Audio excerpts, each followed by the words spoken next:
Hello, Erkanat. Danayım, hi. Hello.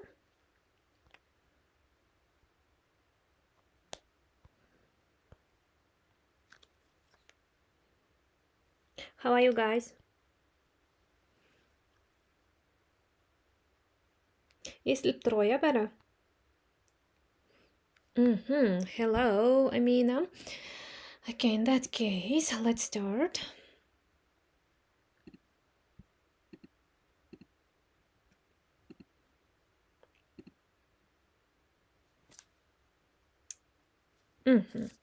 I see.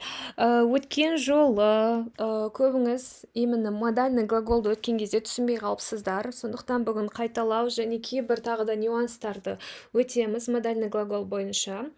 Және де сұрақтар болады. Қалай келеді тестта сұрақтар модальный глаголдар. Сол бойынша өтеміз, хорошо? Окей. Так, біріншіден, бастамас бұрын, давайте. Өткен жолы бізде көбісі сабақтан кейін I just don't understand деп шығыпты. Кім түсінбей шықты, жазамыз. Number one. Кім әлі загрузкада жүр, әлі түсіне алмай загрузкада жүрсе екіні. Кім бірінші бәрін түсініп, артынан түсінбей қалса, пожалуйста, үшті жазайық. Сабақтан шығып алып, өзіміз жеке қарап, модальный глаголдарды өтіп, жаңағыдай қарасаңыздар, да? Төртті, өзіңіз түсінбей, сонда да ізденсеңіздер, төртті басайық, пожалуйста. Көрейін. Охо, көріп тұрмын, я. Көбісіңіз бірінші түсініп, артынан түсінбей, да? Үйде тест болды, тест сұрақтары жасадық па? Тест көп қате шықты ма? Қанша сіздердің дұрыс жауаптарыңыз? Қатемен жұмыс жасадық па үйде? Тест бойынша. Да. Байқадым, сондықтан кураторларыңыз айтты, сіздер мүлдем түсінбей шыққан оқушылар бар екен, мүлдем модальный глаголды негізі түсініп алу өте маңызды. Неге десеңіздер, модальный глаголдан обязательно тестте сұрақ келеді. Ол міндетті түрде. Көп жағдайда тестте, именно тесттегі сұрақтардың бірі, ол модальный глаголға байланысты, хорошо? Так, in that case, let's start. Так, бізде бар ма осындай? Я понял, мен түсініп алдым бәрін дейтіндер. Түсініп алғандар, я? Түсініп алғандар. Если вы поняли, вы молодцы. Сіздер түсінсеңіздер, молодцы. Но, пожалуйста, осылай отырмайықшы, мен бәрін түсініп алдым, маған не керегі бар деп. Өйткені, слайдтың аяғында, қазір сабақтың аяғында біз қайтадан именно қандай тестта, қандай сұрақтар қалай келуі мүмкін, неше түрлі модальный глагол, неше түрлі болып сұрақ ретінде келе алады. Соны өтетін боламыз. Хорошо? Так. Оңай жерінен қателестім дейді Фариза. Так, let's go. In that case, let's start. Модальный глагол дегеніміз, өткен жолы айттық. Модальный глагол именно, наверное, сіздер түсінбедіңіздер. Possibility, ability, permission, necessity деген нәрселерді, Көп жағдайда модальный глагол бізде жаңағыдай қазір өтеміз осы сөздердің именно мағынасын.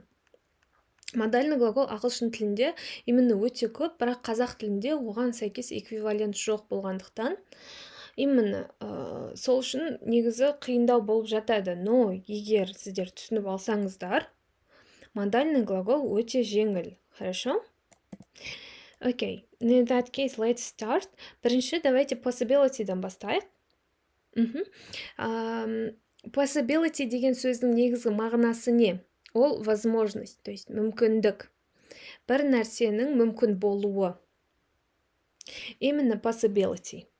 Көп жағдайда бір нәрсе мүмкін ба, мүмкін емес па білу үшін бізде модальный глаголдар, мысалы could, may and might деген қолданылады деп айттық, Назерге қайталаймыз, және де соңғы жағында deduction, assumption деген сұрақтар келіпті, соны өтеміз, және де тест бойынша қараймыз, хорошо?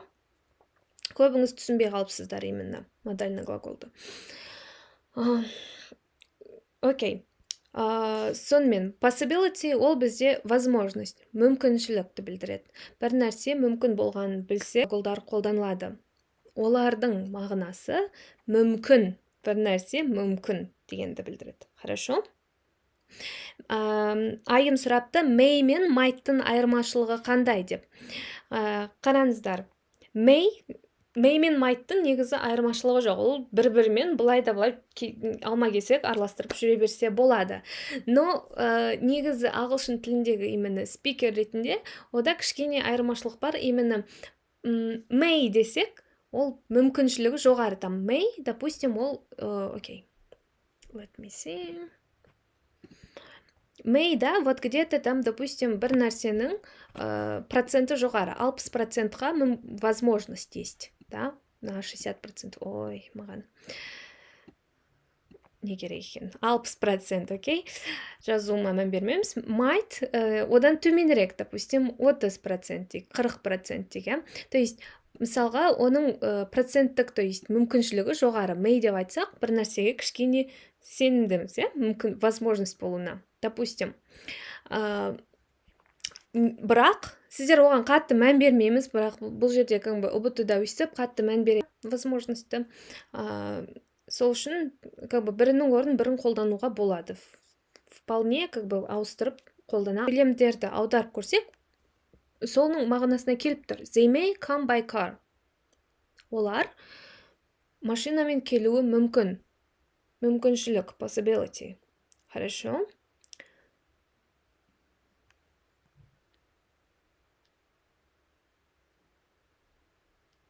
Қатып жатыр ма сіздерде?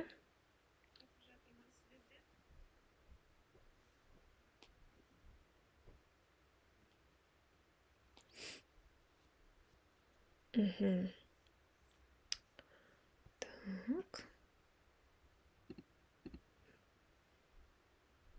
Қазір норм болса, давайте жалғастырамыз. Хорошо. In that case,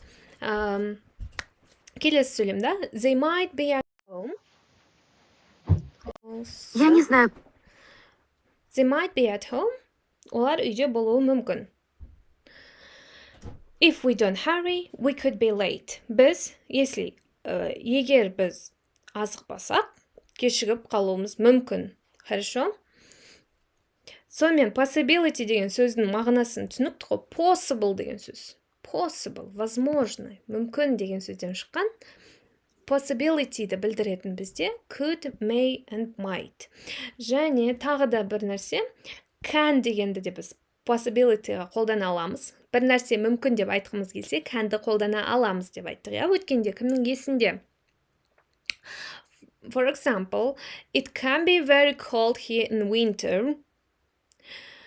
Қыста бұл жерде салқын болуы мүмкін. Possible. Мүмкіндікті көрсетіп тұр. Дальше. You can easily get lost in this town. Сіздер бұл қалада оңай адасып кетулеріңіз мүмкін. Мүмкіншілікті көрсетіліп тұр, я? Түсініп жатырмыз ба? Бірақ can'ді қолданған кезде біз кішкене абай болуымыз керек.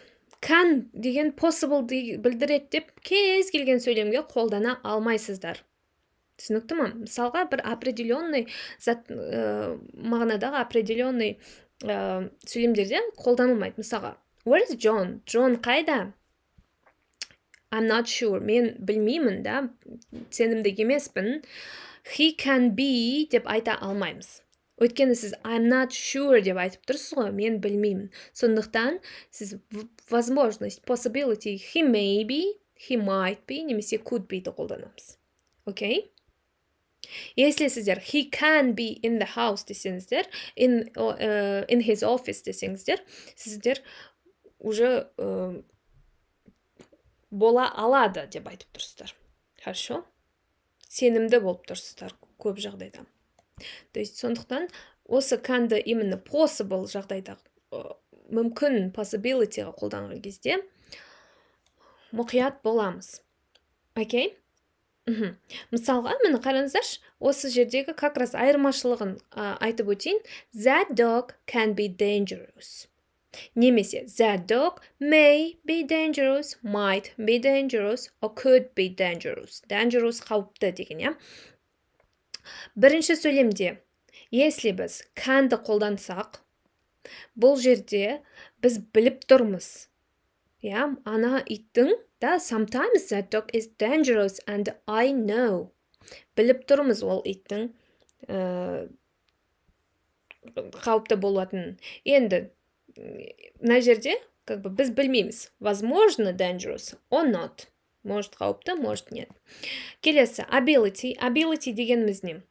Соны түсініп алу керек. Бірінші, ability – это способность немесе қабілет. Өте оңай тақырып. Ability деген именно. Ability-ға біз can'ды қолданатынымызды білеміз, ja? Бұрыннан. Там, допустим, если это positive sentence, болымды сөйлем болса, she can speak 3 languages. Ол сөйлей алады. Болымсыз сөйлемде, they can't dance very well. Олар билей алмайды жақсы. О, сұрақ ретінде, can he cook бешбармақ? Істей алады ма деген. Окей? Істей алады ма? Тамақ пісіре алады ма? Сұрақ ретінде. Вот, именно can мен способность, қабілет білдіретін болса, сіздерде негізі қиындылық болмау керек деп ойлаймын. Өйткені бұрыннан естіп жүрген сөйлемдер, can деген, ja? Енді can'ның өткен шағында қолданғымыз келсе, ол бізде could. Өткен шақтағы нәрселерді айтқымыз келсе, то есть could, істей алмадым деп айтқымыз келсе, couldn't. I could read by the time I was 4. Мен 4 жасқа дейін, 4 жасқа толғанша оқи алатынмын, ja? Оқып үйреніп алдым. Немесе, my dog couldn't stay for more than 5 minutes. Тұра алмайды, да? Couldn't. Couldn't can'ның өткен шағы. Хорошо? Дальше. Тағы ability-ді білдіретін, сіздерге может сұрақ келіп қалуы мүмкін. Ability-ді, то есть білдіретін модальды етістік деген сияқты. И оның ішіне can немесе could деген болмаса, бізде be able to деген бар. Хорошо? Be able to у нас we can use for present, past and the future. Өткен жолы айтқандай, бір нәрсені істей аламын. Бұл can'ның синонимі. Now синоним can'ға. Хорошо? Okay, let me write down can. This is equal to can. Okay? Там I'm not able, or they are not able to write correctly. Will they be able to? Там на жерде как раз future-да тұр will мен. Хорошо?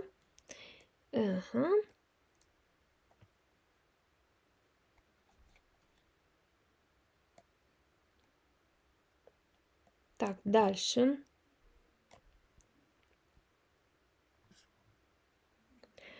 Так, modal verbsқа үй жұмысы болды ма дейді. Үй жұмысын бергем өткен сабақтан кейін.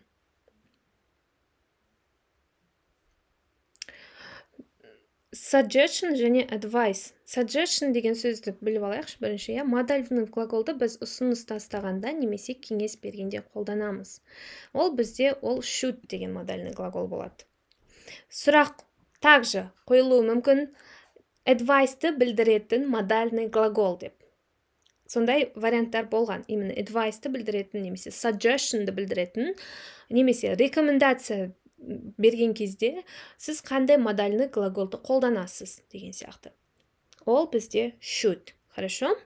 For example, you should try. Бұл жерде не беріп тұр? Кеңес беріп тұр. You should try Kazakh traditional food like бешбармақ, бауырсақ, and etc. Yeah? Should try. That guy should wear warm clothes. То есть қалыңырақ киіну керек, өйткені салқын. Should ұсыныс немесе кеңес берген кезде қолданылады. Ought to. Бізде тоже келетін етістік. Ought to. Бұл также advice и recommendation. Кеңес немесе рекомендация берілгенде қолданылады. Вот. Yeah? It's really cold outside. You ought to wear warm jacket, то есть рекомендация, advice, кеңес беріп тұрмыз.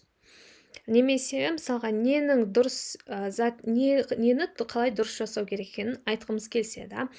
They ought to apologize. Apologize это у нас кешірім сұрау, я, олар кешірім сұрауы керек. Сөйтіп бізге солай істегені дұрыс деп айтылып тұр. Хорошо? Да, to be able дегеніміз бізде canның несі, перизат, ол canның синонимі бір нәрсені істей алу деп жаңа айттық өттік, е. Дальше кеттік. Command деген вообще қалай аударылады, соған мән береміз, ол бұйрық дегенді білдіреді. Бұйырып сөйлеген кезде бір нәрсені сен істеуің керек, қолыңды жу, тісіңді жу, киіміңді ки деп айтқымыз келсе, да, must, have to, need to дегенді қолданамыз. Осы have пен needтен кейін бізде to етісті келеді, білесіздер. To жұрнаға келеді. Мысалда көрсетілгендей, бұйрық беріп тұрсақ, бұйрық ретінде айтсақ, you must wash your hands before cooking. Немесе қажеттілік, я, то есть сен you need to be here before 8 a.m. Сен болуың керек осы жерде. Это, то есть бұйырып сөйлеп тұр. Бұйырсақ, біз must, have to, need to. Және де, осы must, have to, need to, да, көбінесе obligation, necessity. Мына аттардан сіздер қорықпаңыздар. Бұлардың мағынасын біліп алсаңыздар, өте оңай. Obligation дегеніміз міндеттілік, бір нәрсеге міндет болсаңыз істеуге, necessity дегеніміз қажеттілік. Как же necessity, да, вот need, от слова қажет, necessity, қажеттілікті көрсетеді. Must, have and need. Осылар өткен жолы өттік, көп тоқталмайым, оңай. Must, have to, need to. Бұйрық бергенде міндетсің, қажетсің, осылай істеу керексің деп айтқымыз келсе, осы глаголдар, модальный етістіктер қолданылады. Енді мына жерде мен айтқым келеді, have to мен must екеуі бір-біріне синоним. Бірақ өте мынандай бір кішкентай ерекшелік айта кетейін, have to мен mustға. Екеуі бір-бірін ауыстыра алады. Қазір как раз тест сұрақтар ретінде талдайтын боламыз. Have to мен must'ың ерекшелігі. Have to деп заңдарға, то есть жалпы міндеттілікке айтамыз. Ал must бір кішкене ерекшелігін ғана айтып жатырмын, да, негізі олар бір-бірімен similar, синонимдес. Must дегеніміз сіз, то есть өзіңізге арналған мысалға заңыңыз болса, немесе сіз біреуге айтсаңыз, осындай міндетсің істеп, немесе біреу сізге, то есть айтылса, көбінесе must'ты қолданасыз, да? То есть кейбір арнайланған бір міндеттіліктерге қолданылады must. Бірақ тағы да айтам, екеуі синонимдес. Сіздер егер must пен have to деп айырмашылық ауыстырып алсаңыздар, в принципе, қатты ол роль ойнамайды сөйлемде. Негізі спикерлер ретінде have to мен must'ың айырмашылығы только кішкене, то есть have to бүкіл жерде айтыла берсе, бүкіл заңдарға там айтыла берсе, you have to wear uniform, да, a uniform, немесе you must wear a uniform at school. Униформа киюіңіз керек деген сияқты. Бірақ бұлар енді позитив, да, болымды сөйлемдерде бірдей болса, болымсыз сөйлемде екеуінің айырмашылығы екі түрлі. Don't have to немесе mustn't. Don't have to дегеніміз сіздерге мынандай көрсетеді. Мысалға, сіздің істеуге міндетті емессіз. Істегіңіз келсе, істеңіз, да? It's possible, да? Істегіңіз келсе, істеңіз. Но сіз міндетті емессіз. You don't have to do the exercise at the end of this page. Haven't деуге болмайды. Ару. Haven't ешқашан именно модальный глагол ретінде haven't to деп айта алмайсыз. Хорошо? Haven't to деп айтсаңыз қате. Модальный глагол have to болымсыз түрі don't have to немесе doesn't have to. Айтып өткенімдей, бұл сіз как бы істеуге міндетті емессіз, бірақ істегіңіз келсе істеңіз деген сияқты мағына білдіреді. Парақтың соңындағы жаттығуларды істеуге міндетті емессіз, бірақ істей аласыз. Енді mustn't дегенді сөйлемге келсек, mustn't деп айтсақ, мүлдем запрещено. Болмайды, prohibited. Prohibition, prohibited – это запрещено. Окей?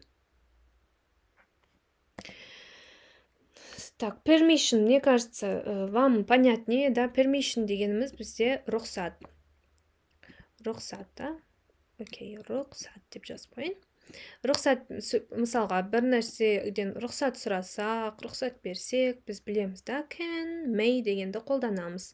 May больше формальный және больше формальный түрі, және де вежливый түрі. May I come in? May I ask a question, please?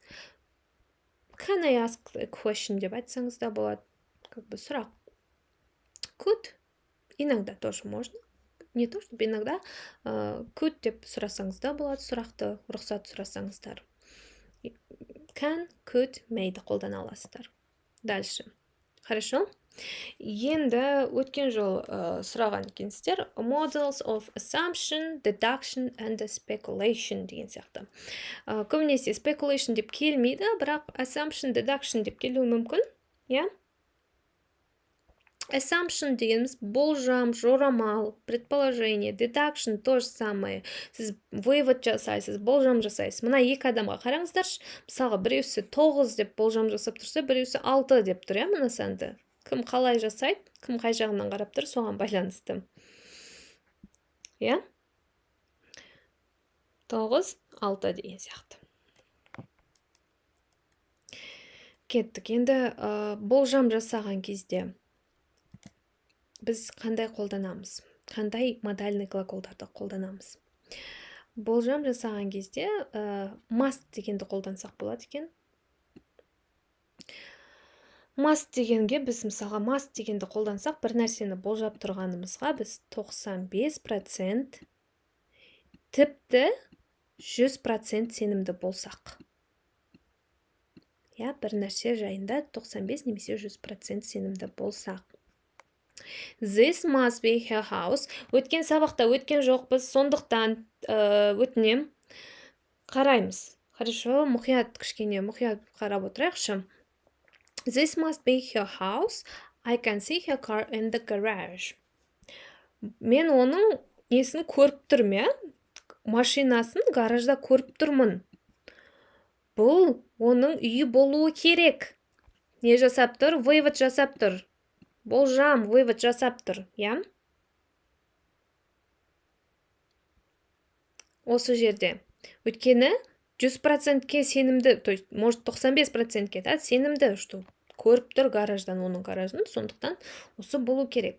Немесе, he must live near here because he always walks to work. Ол осы жерде тұруы мүмкін, өйткені үнемі жұмысқа осы жерден өтеді. Я? Must live. То же самое, вот здесь как бы көбінесе ол күнде осы жерден өтсе, үнемі өтсе, то есть сенімдірек. Come inside and get warm. You must be freezing out there. Ішке кіріп, жылынып ал. Тоңып тұрған шығарсың, өткені көріп тұрсың дала салқын екенін. And you must be. Вывод такой сделал. Да? You must be freezing out there. Тоңып тұрған шығарсың, қатып тұрған шығарсың. Түсінікті ма осы бойынша? Must deduction ретінде қолданамыз деп айттым. Түсінікті ма осы? Кеттік, онда келесіне өтейік. Бізде deduction in the past, must-ка, то есть must have. Must, если біз бір нәрсені, то есть бір нәрсенің болғанына біз сенімді болып сезініп тұрсақ өзімізді, must have және past participle forma of the verb. То есть participle forma of the verb дегеніміз не? Кім біледі? Немесе біз оны verb 3 деп айтамыз.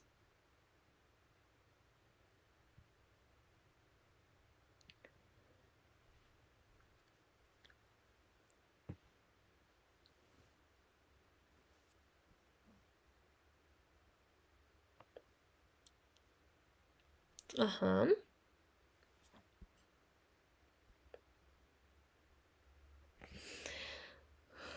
Иди дейді. Must have had дейді Аружан. Смотрите. Енді қараймыз. Participle деген иногда verb 3 деп айтамыз. Ол бізде, если дұрыс етістік болса, play деген, я? Play, я? Бізде дұрыс етістік. Оған біз иде жалғаймыз. Must have played football деп айтқан сияқты болады. Если бізде ол irregular форма болса, олда бізде үшінші колонка бар ғой, который там, допустим, be, was, were, been, вот этот жаттадық па бәріміз. Осыны именно irregular verb осы кестені негізі жаттап алу керек наизусть.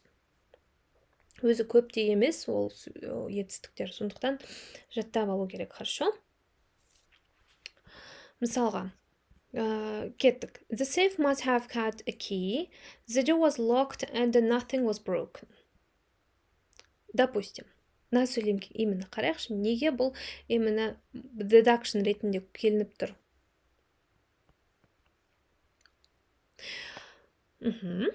Окей. Жаттасаңыздар, молодцы. Хорошо, давайте.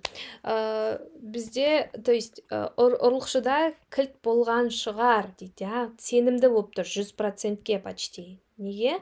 100%-ке. The door was locked and nothing was broken. Есік құлыптанып тұрды, ештеңе, то есть, ұры үйге кірген кезде, то есть, кірген, шығар кезде есікті құлыптап кеткен. Терезе сындырмаған, ештеңені сындырмаған, да, бірақ ұры кіріп кеткен, да, сондықтан сондай болжамға келіп тұр. Оның кілті болған болу керек деп ұрының. Хорошо? Немесе, oh good, we got milk. Mom must have bought some yesterday. О, классно. О, қандай күшті. Бізде сүт бар. Так, мамамыз кеше барып сатып алған болуы керек. Да, ой, мама. Erase, да? Bought here. Можно более активно түсіндіресіз ба, дейді Айдана. Именно осы deduction түсінбей жатырсыз ба, Айдана? Ага.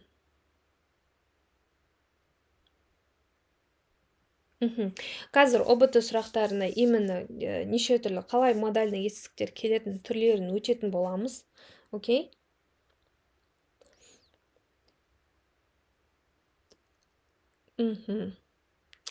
Жоқ, шашап тұрған жоқпын.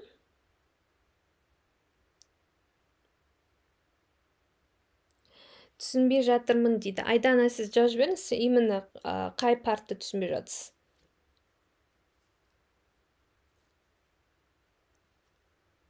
Мен просто сіздерге как бы өткен жолы өттік қой, соны бір рет қайталап жатырмын и тесттің сұрақтарына өткім келіп тұр. Deduction, хорошо. Deduction'ды түсінбей жатқандар көп па мына жақта? Deduction, assumption деп. Ага. Past simple'да. Deduction дегеннің мағынасын қараймыз, да, ол бізде assumption, deduction, это вывод, жорамал. Мысалға бір нәрсе осындай болуы мүмкін деп айтатын болсақ, я? Мысалға сол бізде как раз сіздер как бы мынандай сөздерінен, атауларынан қорықпаңыздар, мағынасын түсініп алыңыздар, я? Мысалға, біреуіміз 6 десек, біреу 9 деп өзара вывод жасап тұр, болжам жасап тұр. И мысалға, қандай қолданылуы мүмкін? қандай етістіктер, модальдық етістіктер ол бізде бірінші must деген модальдық етістік қолданылады, когда біз 95-100%-ға сенімді болсақ, да, бір нәрсенің болатынына, ол бізде must қолданылады етістігі. Deduction'ды тап деп келе ма? Мысалға, қараңыздар, assumption, deduction как бы екеуі бір мағына негізі. Именно assumption деп неге келетін, ну, то есть көрмедім assumption деп. Көбінесе бізде deduction деп келеді тесттарда. Бірақ assumption, это deduction бір нәрсе ғой. Assumption дегеніміз болжам жасау, вывод жасау. Как раз қазір түсіндірем. Deduction вывод жасау. Аудармасы вывод дегенді білдіреді. Я, бір нәрсені, то есть бір нәрсе қарайсыз, соған вывод жасайсыз. Так, оның машинасы гаражда тұр, көріп тұрмын. Значит, мынау соның үйі деп айтқыңыз келсе, как раз must. Сіз 95 где-то 100%-ға сенімдісіз осындай. Сіздің сенімділігіңіз жоғары процентный соотношениемен. Или болмаса, осы бала, да, күшті бір баланы көріп қалдыңыздар жолдан, көшеден. Күнде өтеді. Так, осы бала осы жақта тұруы мүмкін. Я, жақын жерде тұруы мүмкін. Сіз сенімдірексіз. Я, сол үшін бізде deduction'да болжам көбінесе вывод жасағанда must'ты қолданамыз. Жоқ, deduction'да только must емес. Deduction'да как раз жаңа біз possibility деп айттық, я? Мүмкіншілік. Қандай етістіктер қолданылатын еді мүмкіншілікте?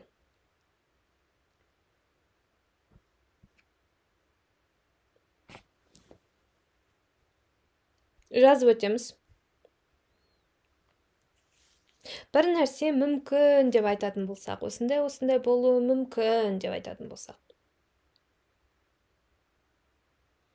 Болжам жасасақ.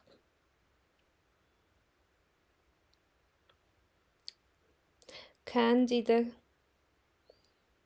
Maybe, может быть. Сабина, maybe деген ол сөз. Maybe деген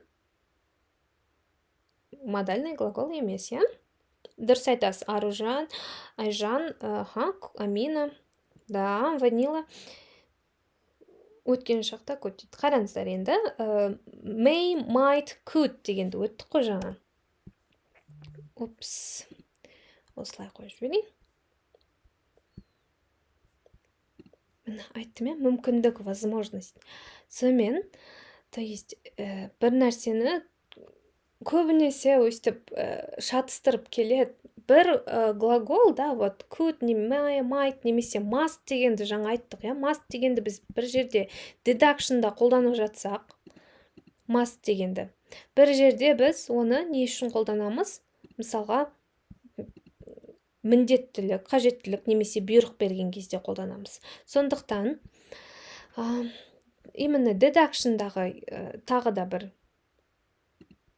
Okay, here we go. Как раз осы жаққа келейікші. Deduction'да біз сөйлеу үшін, сөйлемдер, болжам жасау үшін жаңағы possibility'дің модальный етістіктерін қолданамыз. Как раз. Бірақ енді must'қа қарағанда, must деп айтқанымыз біз 95-100%-ке почти сенімдіміз. Ол нәрсенің сондай біздің болжамымыз дұрыс екеніне сенімді болып тұрмыз да мына жерде. Must'та, я? 95 деп жазып қойын, процент. Ал егер біз might, may, could десек, біздің сенімдігіміз аз. То есть, бір нәрсені болжаймыз, бірақ қатты сенімді емеспіз. Может, где-то 60%-ға сенімдіміз, может, где-то 50%-ға сенімдіміз, хорошо? Может, дальше одан да аз шығар біздің сенімдігіміз, допустим. Мысалға, she's not here yet. She might be stuck in traffic. Ол әлі осында емес. Может быть, ол трафикта қалып қойған шығар.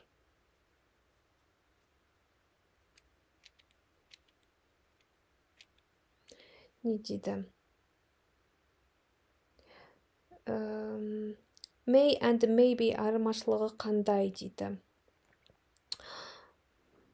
Сіздер қараңыздар, may это у нас модальный глагол. А maybe деген обычный сөз. Сабина, maybe деген это просто обычный сөз. Maybe деген сөз қалай аударылады ағылшын тілінен аударған кезде? Возможно деп аударады. Maybe yes, maybe not. Yeah? Но түбірі may. Оның түбірі may. Maybe деген возможно деген. Ана жерде may деген бұл етістік. Шатаспаңыздар. Хорошо? Maybe глагол емес. Maybe деген возможно дегенді ғана білдіреді. Окей? Так, мынаған қарайықшы көп. Да, вот. Бұл жаңағы үшеуін қай уақытта қолданамыз деп айттық. Көп жағдайда, получается, 50, где-то біздің 50-60%-ке, там, или болмаса даже 40%-ке сенімді болса, өзімізге қатты сенімді емеспіз, выводымызға, өзіміздің шығарған болжамымызға қатты сенімді емеспіз, сондықтан осылар may, might деп қолданыла алады. Я? He's not answering, he could be in class. Ол жауап бермей жатыр. И болжам жасап тұрмыз. Класста болуы мүмкін, бірақ сенімді емеспіз. Может, ол басқа жерде болуы мүмкін. Хорошо? Немесе, we regret to inform you that some services may be delayed due to the bad weather. Біз сіздерге хабарлауымыз келіп тұр, да? Сожалеем информировать вас о том, что, то есть, хабарлаймыз, кейбір қызметтер кейінге шегерілуі мүмкін. Да? Не үшін? Bad weather. Жаман? Мүмкін. Мына жерде біз сенімді емес. Может, шегерілмей қалуы мүмкін. Может, кейінге шегерілмеуі мүмкін. Может, шегеріледі. Қатты сенімді емес біз. Окей? Если прям 100, прям 95-100% өзімізге сенімдіміз көп болса, ол must. Енді қараңыздар, дальше идем. Түсінікті ма?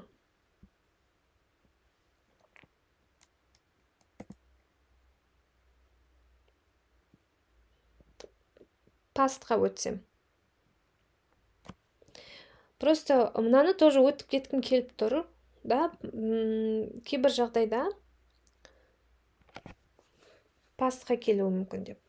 То есть, past simple, просто бұны жаттап алыңыздар. Тура жаңағы сөздер просто must have пен past participle келеді. Өткен жағдайды, past simple'да айтатын болсақ. Немесе might have, may have, could have пен past participle. Past participle не екенін жаңа айттым. Молодцы. Все, вижу, что түсінгендеріңізді. Кеттік онда. Так, дальше. Вот кейбір модальный глаголдардың тестті қалай келетін? Как раз өте кетсек. Так. To have етістігі модальды етістік болып тұрған сөйлемді көрсетіңіз дейді. Я? Қалай жауап берер едіңіздер? Біріншіден, бұл have бізде, бұл модальды етістік қандай жалғаумен келетін еді? Have to боп келетін еді, соған бірден назар аударамыз. Have to боп келетін еді бізде, модальды етістік. Қараймыз. Will do дейді, мүлдем емес. Didn't do. Have жоқ мына жерде, қараңыздар. Өте оңай.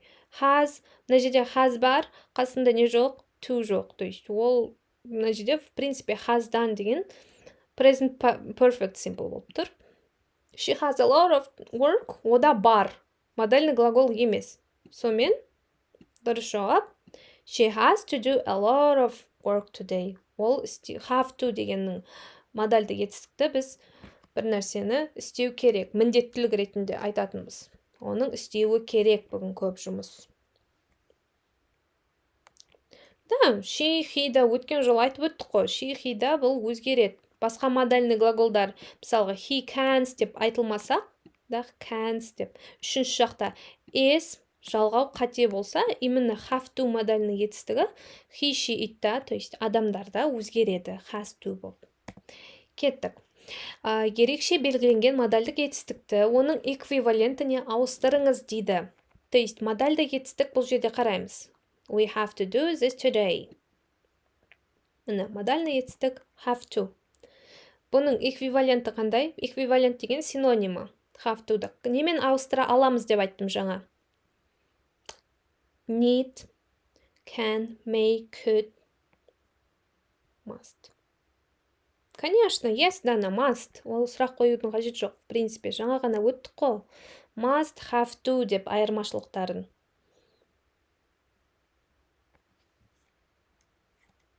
Да, must. Дальше. Сөйлемде модальды етістік қандай мағына білдіріп тұр дейді. Міне, мына жерде как раз қызық сұрақ.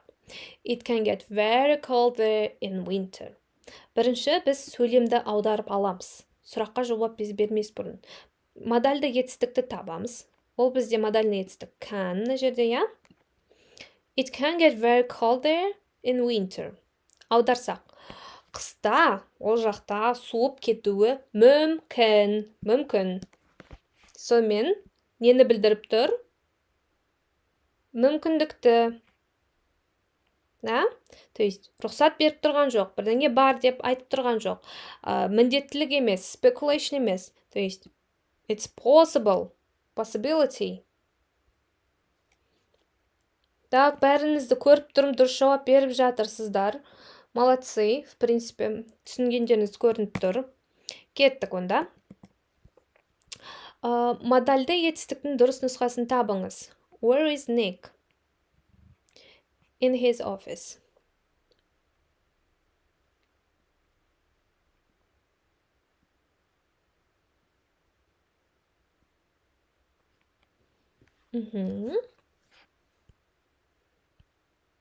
Так, мен қатып қалдым ау деймін, я?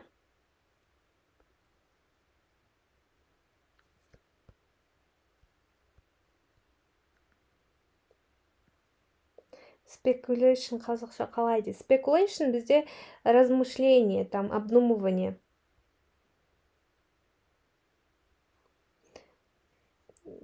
Кеттік. Бұл жерде, да, почти все, то есть will, ought to вообще кеңес берген кезде have to, міндет, но will будущее, can, ability деп айттық, possibility бола алады, но біз сенімді болсақ. Бізде мына жерде именно specific, да, events деп айттық қой, жаңа ғана осы сияқты болған. 40-50% белгісіз болып тұр дейді, конечно. Так, модаль етістік дұрыс нұсқасын табыңыз. Модальды етістіктің дұрыс нұсқасы. My grandfather spoke 6 languages many years ago. Сразу, так, жауаптарыңызды естейін, сосын қай жерге мән беретіндеріңізді айтам.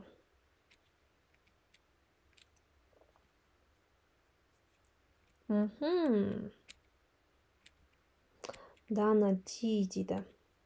Енді қараңыз, осындай сөйлемді оқыған кезде мүлдем қараңыздар, я? Көп жағдайда неге мән бересіздер? Сөйлемді модальный етістік болған кезде аударып алуға тырысамыз.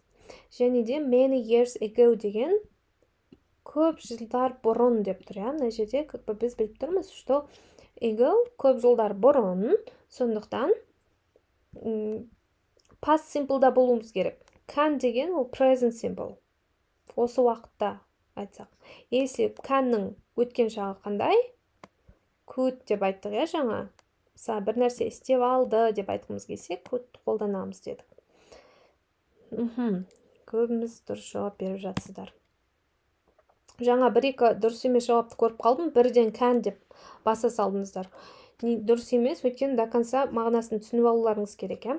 Дальше, мына жерде де өте мұқият болу керек. Yesterday деген сөзді көріп тұрсыздар ғой.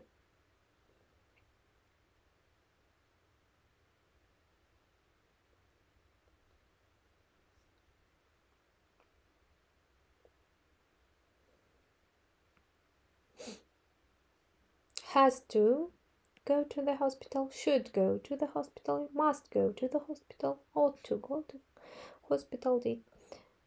Дұрыс жауап бізде D. Неге D болады? Өйткені мынау have to-дің, have to, has to-дің өткен шағы, had to. Неге өткен шақты таңдап тұрық? Өйткені біз кеше деген сөзді көріп тұрық мына жерде. Өткен шақ. Да? Past simple дұрыс айтасыздар. Кеттік. Мына жерде енді қараңыздар. Can модальды етістігі future simple'да қолданып тұр дейді. Мынау енді өте прям анандай сұрақ.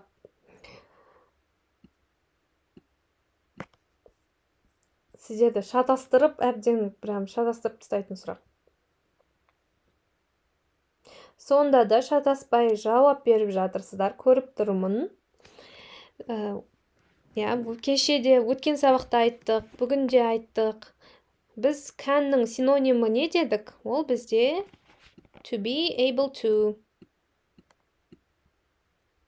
Be able to деген бізде бір нәрсені істей аламыз деген. Мен жазылмай. Be able to деген бір нәрсені істей аламыз деген. Be able to мына сөйлемде ғана бар. Be able to. Еще future десе, will be able to. А если past simple деп айтатын болса, was able to. Хорошо. Үй жұмысынан қырық аламыз ау дейді. Өткен жолы неше алдыңыздар? Кеттік. Find modal verb which is not necessary to do. Мынау да қызық сұрақтардың бірі. But it's possible or allowed. Табыңыз дейді. Modal verbті it's not necessary, то есть істеудің қажеті жоқ, бірақ мүмкін. Рұқсат берілген дейді.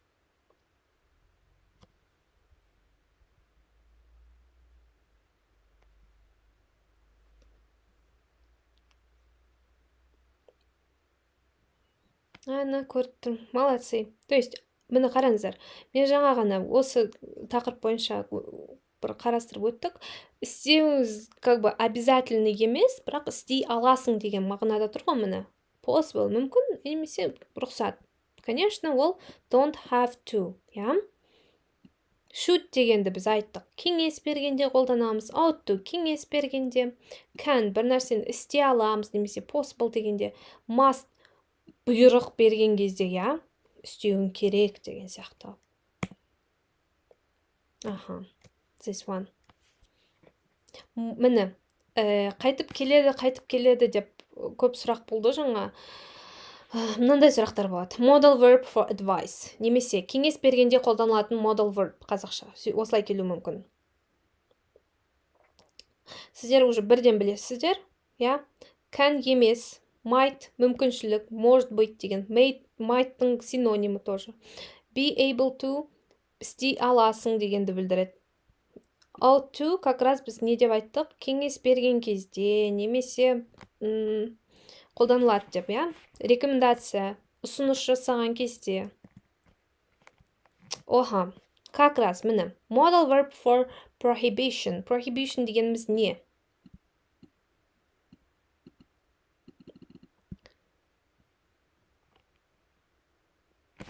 Жаңа ғана өттік, осы жерде айтып өтейін, сіздер тұрып қалдыңыздар. Міне, prohibited деп тұр, міне, қараңыздар. Міне, mustn't we use, қолданамыз дейді. Не үшін? It's not allowed. Allowed деген рұқсат беру. Prohibited запрещено. Сонымен,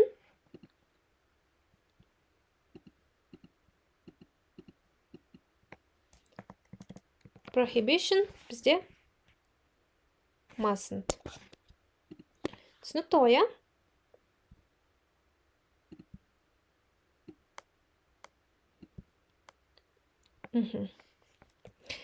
Так, енді сұрақтарыңыз болса сразу ертең өйстіп отырмаңыздар. Түсінбедім деп.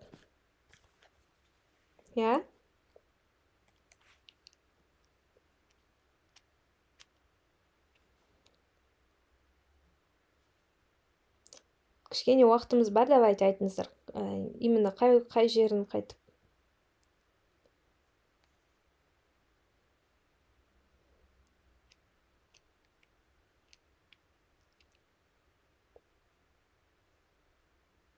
Қазір түсініп, үйге барып қайтып біраздан кейін түсінбей отырмаңыздар, я?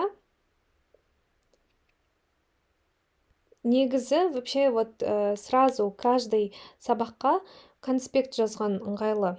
Кез келген болған уақытта сіз телефонды қарап, сол сабақты іздемейсіз, сразу дәптерлеріңізді ашасыздар да, и қарап жаттап аласыздар. Келетіндерден шатасып кетем, дейді Ванила. Ванила, сіз прям шатасып қараңыз. Сіз именно нені біліп алуымыз керек? Сол қай уақытта біз мысалға әрқайсы модальный глагол, мысалға out to-дің кеңес бергенде деп жазып алыңыз өзіңізге. Out to кеңес бергенде қолданамыз. Can бір нәрсені істей алам, то есть қабілетімізді көрсеткен кезде. Must бір нәрсе міндетті, қажеттілік туындағанда. И should кеңес бергенде. Don't have to, там сөйтіп жазып алсаңыздар. Yeah? Okay, in that case, have a good day, guys. Bye-bye.